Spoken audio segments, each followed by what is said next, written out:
Magandang araw mga kakotsero. Ito na naman po ang inyong lingkod na si Jigs na magbibigay sa inyo ng giya ngayong araw ng linggo. Ngayon po gaganapin po ang the 2025 Pilracom Henrico Wangko Cup 3-year-old Imported Local Challenge. Meron po tayong 8 magagandang karera. No? Start time po natin ay alas 2 ng hapon. Uulitin ko, itong aking giya ay purely review and analysis ko lamang at walang halong information.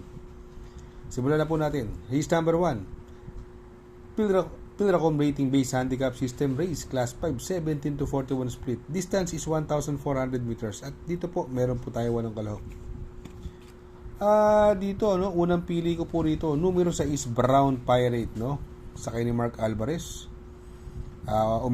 Nung nakaraan po umentado po ang panalo nito ni Brown Pirate, no. At para mas gumaang po yung laban. Ang worry ko lang po sa kanya ay 57 ang timbang. Kaya siguro maglalagay tayo ng proteksyon. Isasama ko po rito yung binilik na sa kanyang regular rider, numero 3, Majestic Star, no? Siya po kasi ang tingin ko nga re-remate ritong matitindi. Angko po ang distansya. At may preba rin naman po yan, ang unod 26 media. Kaya dito sa race number 1 ang pili ko po. Doon ako sa numero 6, Brown Pirate. Panigundo ko naman po, numero 3, Majestic Star.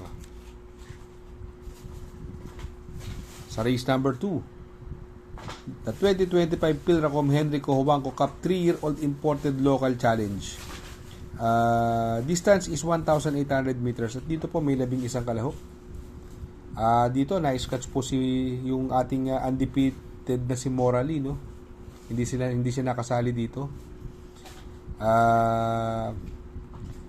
Dito po ang unang pili ko rito, yung napaka-impressibong panalo nakaraan sa kabilang karerahan sa PJC, no? Naka-break po ito from start to finish.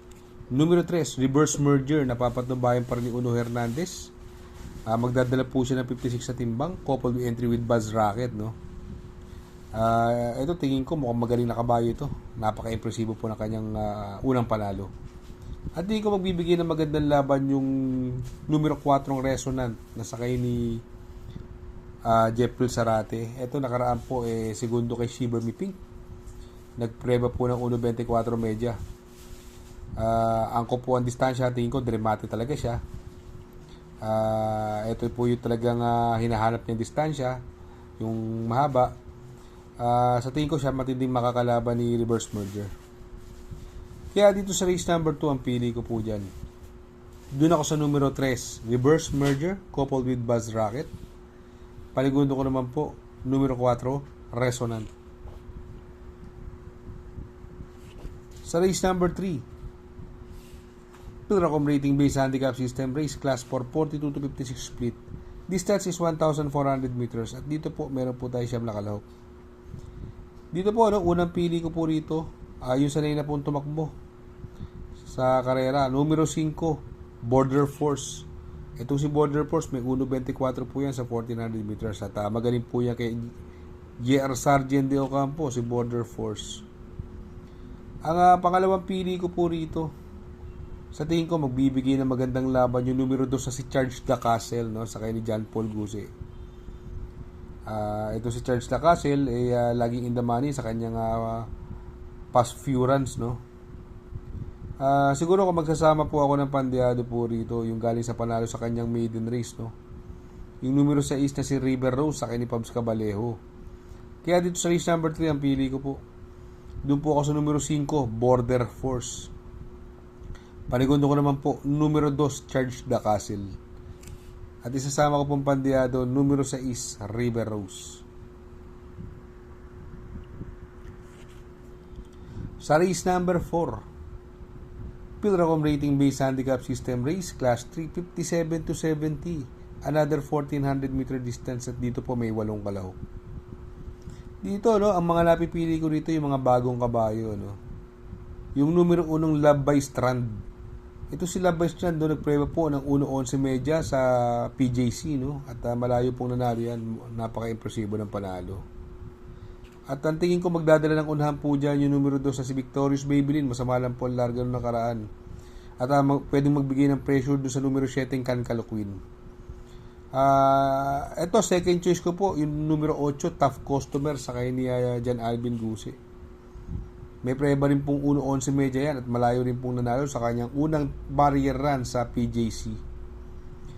Kaya dito po sa race number 4 ang pili ko po dyan. Doon ako sa numero 1, Love by Strand. Panigundo ko naman po, numero 8, Tough Customer. Sa race number 5, MMTCI Manila Horsepower Trophy Race. Pilracom rating based handicap system race, class 5, 17 to 41 split. Another 1400 meter distance at dito po may 8 kalahok. Dito po doon ako sa bagong babang numero 1, Bohemian, sa kay ni King Flores. Ito, ang baba na po sa laban nito si Bohemian. May 1.27 po yan sa 1400 meters. Hindi ko magbibigay ng magandang laban yung galing sa panalong numero 6 na si Blame the Ghost. Maganda rin po ang panalo niyan at gamay po ni Joel Shego. Siguro kung maglalagay po ako ng pandiado po rito, yung numero 3, Antonio de la Mugis, sa kay ni JT Pabilik. Para sa akin, magandang diado po yan. Kaya dito sa race number 5, ang pili ko po. Doon ako sa numero 1, Bohemian. Panigundo ko naman po, numero 6, Blame the Ghost. At ay sasama ko pong pandiado, numero 3, Antonio de la Mugis. Sa race number 6, Pilracom rating based handicap system race, class 5, 17 to 41 split. Another 1400 meter distance at dito po may 10 kalahok. First choice ko po rito, numero 3, Margo, papatnubayan ng may gamay sa kanya na RJC Tabor. Ito, nung last run po nito, inayaw lang po ito. Sa 1400 meters po, may preba po 1.27 yan. At pag nilabas, sa tingin ko, malaki panalo. At tingin ko magbibigay ng magandang laban yung bagong baba ng grupo, kawayan ni Boss James Rabano, binigay na po kay Jeffrey Sarate. Numero 4, Captain Det. Sa tingin ko, mabigat na makakalaban niya, although matagal na nagbakasyon. Kung gusto niyo po ng pandiado, ito magandang diado. Ito sa tingin ko malakas na remate rito at gamay na gamay po ni Jackie P. Orepito. Numero 5, Kentucky Rain. Kaya dito sa race number 5, sa race number 6 ang pili ko po. Doon ako sa numero 3, Margo. Panigundo ko naman po, numero 4, Captain Det. At isasama ko pong pandiado, numero 5, Kentucky Rain. Sa race number 7 sa penultimate race, Pilracom rating based handicap system race, class 42 to 56 split. Another 1400 meter distance. At dito po may 11 kalahok. Dito po napupusuan ko po yung bagong baba, numero 8, Beautiful Yana. Nung nakaraan po kasi medyo galing po siya sa bakasyon. Alam naman natin magaling po yan, lumalaban po sa mga stakes race yan. Kila Sherbet Fountain, at tinalo po niyan. Nakadihado yan kay Red Queen. Pero ito, galing ang bakasyon. Since galing ang bakasyon, nakaraan, tinakbo na. Tingin ko lamang po ito Beautiful Yana. Siguro kung magpo-protection po ako dito, yung numero 4, Coming Early. Sa kay ni Emily Gonzalez. Ito tingin ko magdadala ng unahan dito.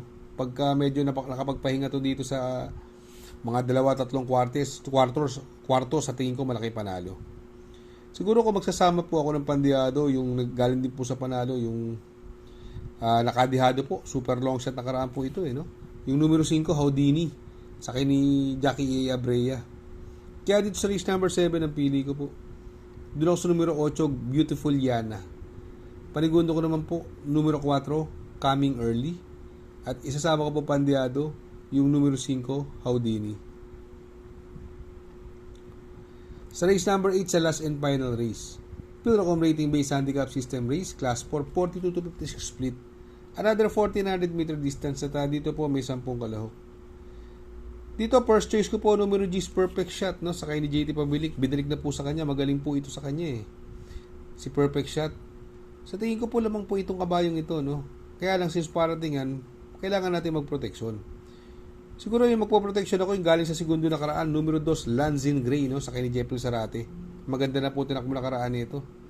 Ang lakas ng dating nito kaya lang hindi po lumagpas.